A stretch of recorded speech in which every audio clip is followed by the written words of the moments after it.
ಸ್ನೇಹಿತರೆ, ನಾವು ಇದುವರೆಗೂ ಗೋವಿಂದನ ಪಟ್ಟಾಭಿಷೇಕವನ್ನು ಕೇಳಿದ್ವಿ. ಈಗ ನಂದಗೋಪನನ್ನು ವರುಣ ಲೋಕದಿಂದ ಕರೆದು ತಂದಂತಹ ಪ್ರಸಂಗವನ್ನು ಕೇಳೋಣ. ನಂದಗೋಪ ಕಾರ್ತೀಕ ಶುದ್ಧ ಏಕಾದಶಿ ಅವತ್ತಿನ ದಿವಸ ನಿಯಮದ ಹಾಗೆ ಉಪವಾಸವನ್ನು ಮಾಡಿ ಭಗವಂತನನ್ನು ಪೂಜಿಸಿ ರಾತ್ರಿಯಲ್ಲಿ ದ್ವಾದಶಿ ಹುಟ್ಟುತ್ತಾನೆ ಸಂಗಡಿಗರೊಡನೆ ಸ್ನಾನಕ್ಕಾಗಿ ಯಮುನಾ ನದಿಗೆ ಹೋಗಿ ನೀರಿನಲ್ಲಿ ಇಳಿದ. ಕೆಲ ಕ್ಷಣಗಳಲ್ಲೇ ನಂದಗೋಪ ಅವನನ್ನು ಕಾಣದೆ ಗೋಪಾಲರು ಗಟ್ಟಿಯಾಗಿ ಕೂಗತೊಡಗಿದ್ರು.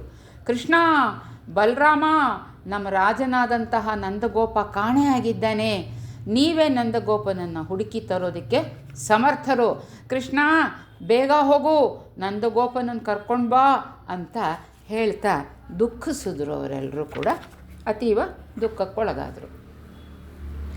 ಗೋಪಾಲಕರ ಗೋಳು ಕೇಳಿದ ಭಕ್ತ ಪರಾಧೀನನಾದಂತಹ ಕೃಷ್ಣ ತನ್ನ ತಂದೆಯನ್ನು ವರುಣನ ಅಸುರ ಸೇವಕನು ಅವೇಳೆಯಲ್ಲಿ ನದಿಯಲ್ಲಿ ಸ್ನಾನ ಮಾಡುತ್ತಿದ್ದಾಗ ಕರ್ಕೊಂಡು ಹೋಗಿದ್ದಾನೆ ಅನ್ನತಕ್ಕಂಥದ್ದನ್ನು ಅರಿತು ಕೂಡಲೇ ಅವನು ವರುಣ ದೇವನ ಬಳಿಗೆ ಹೋದ. ಯಾವಾಗಲೂ ಕೂಡ ರಾತ್ರಿ ವೇಳೆ ರಾಕ್ಷಸರು ನದಿಯಲ್ಲಿ ವಿಹರಿಸತಕ್ಕಂತಹ ಕಾಲ ಅದು. ಆದರೆ ನಂದಗೋಪ ಇದನ್ನು ಅರಿಯದೆ ಅವನೇನು ಮಾಡಿಬಿಟ್ಟ, ನದಿಯಲ್ಲಿ ಸ್ನಾನಕ್ಕೆ ಇಳಿದಿದ್ದ. ವರುಣನು ತನ್ನ ಲೋಕಕ್ಕೆ ಸ್ವಾಮಿಯಾದಂತಹ ಶ್ರೀಕೃಷ್ಣನು ಬಂದುದನ್ನು ಕಂಡು ಲೋಕಪಾಲಕನಾದ ವರುಣ ಶ್ರೀಕೃಷ್ಣನಿಗೆ ಮಹಾಪೂಜೆಯನ್ನು ಸಲ್ಲಿಸಿದ.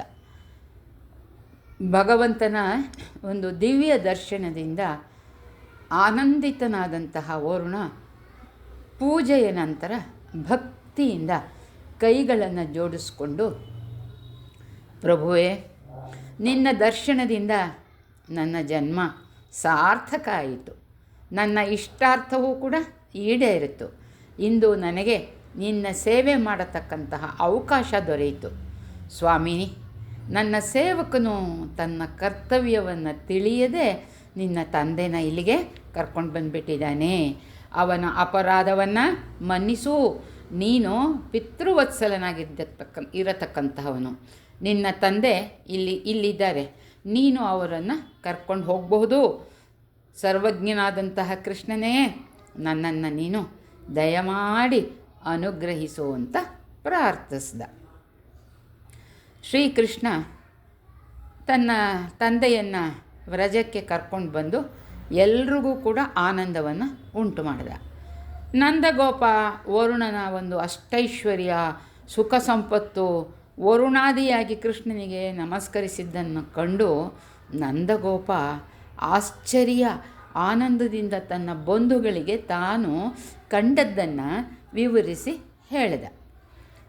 ಇದನ್ನು ಕೇಳಿದಂತಹ ಗೋಪಾಲಕರಿಗೆ ಕೃಷ್ಣನು ನಮಗೂ ಸಹ ಪರಂಧಾಮವನ್ನು ತೋರಿಸಬಹುದು ಅನ್ನೋ ಒಂದು ಅಂದ್ಕೊಂಡು ಮನಸ್ಸಿನಲ್ಲಿ ಅವ್ರಿಗೂ ಆಸೆ ಉಂಟಾಯಿತು. ಕೃಷ್ಣನಿಗೂ ಅವರ ಆಶಯ ತಿಳಿಯಿತು. ಅದನ್ನು ಪೂರೈಸೋಕ್ಕೆ ಯೋಚಿಸ್ದ.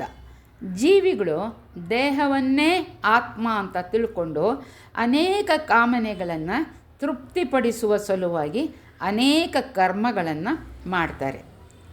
ಆ ಕರ್ಮಗಳ ಫಲವಾಗಿ ಸಾವಿರಾರು ಜನ್ಮಗಳನ್ನು ಕಳೆದರೂ ಆತ್ಮಸ್ವರೂಪವನ್ನು ತಿಳಿಯೋದೇ ಇಲ್ಲ ಅಂತ ಯೋಚಿಸ್ತಾ ತನ್ನ ಭಕ್ತರಾದ ಗೋಪಾಲರಿಗೆ ಮಹಾಯೋಗಿಗಳು ಯಾವ ಸತ್ಯಸ್ವರೂಪವೂ ಜ್ಞಾನಸ್ವರೂಪವೂ ಅನಂತವೂ ಸನಾತನವೂ ಆದ ಒಂದು ಪರಂಜ್ಯೋತಿಯನ್ನು ತಮ್ಮ ಹೃದಯ ಕಮಲದಲ್ಲಿ ಕಂಡುಕೊಳ್ತಾರೋ ಅಂತಹ ಜ್ಯೋತಿಯನ್ನು ಶ್ರೀಕೃಷ್ಣ ತೋರಿಸ್ಕೊಟ್ಟ.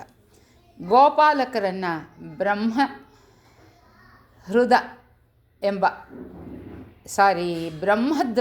ಗೋಪಾಲಕರನ್ನು ಬ್ರಹ್ಮದ್ರವ ಎಂಬ ಒಂದು ದಿವ್ಯ ಜಲಾಶಯಕ್ಕೆ ಕರ್ಕೊಂಡು ಹೋಗಿ ಅವರೆಲ್ಲರನ್ನ ಅಲ್ಲಿ ಮುಳುಗಿಸಿ ಅವರೆಲ್ಲ ಬ್ರಹ್ಮಾನಂದದಲ್ಲಿ ಮೈಮರೆತು ಹೋಗೋದಕ್ಕೆ ಅವರನ್ನು ಪುನಃ ಸಮಾಧಿ ಸ್ಥಿತಿಯಿಂದ ಎಚ್ಚರಗೊಳಿಸಿದ. ನಂದಗೋಪನೆ ಮೊದಲಾದ ಗೋಪಾಲಕರು ಬ್ರಹ್ಮಲೋಕದಲ್ಲಿ ವೇದಗಳಿಂದ ಸ್ತುತಿಸಲ್ಪಡ್ತಾ ಇದ್ದಂತಹ ಶ್ರೀಕೃಷ್ಣ ಭಗವಂತನನ್ನು ಕಂಡರು. ಆಶ್ಚರ್ಯಕರವಾದಂತಹ ಆ ದೃಶ್ಯವನ್ನು ನೋಡಿದ ಗೋಪಾಲಕರೆಲ್ಲರೂ ಕೂಡ ಆನಂದ ಹೊಂದಿದರು. ತಮ್ಮೊಡನೆ ರಾಜಲಕ್ಷ್ಮಿ ಗೋಪಾಲ್. ನಮಸ್ಕಾರ.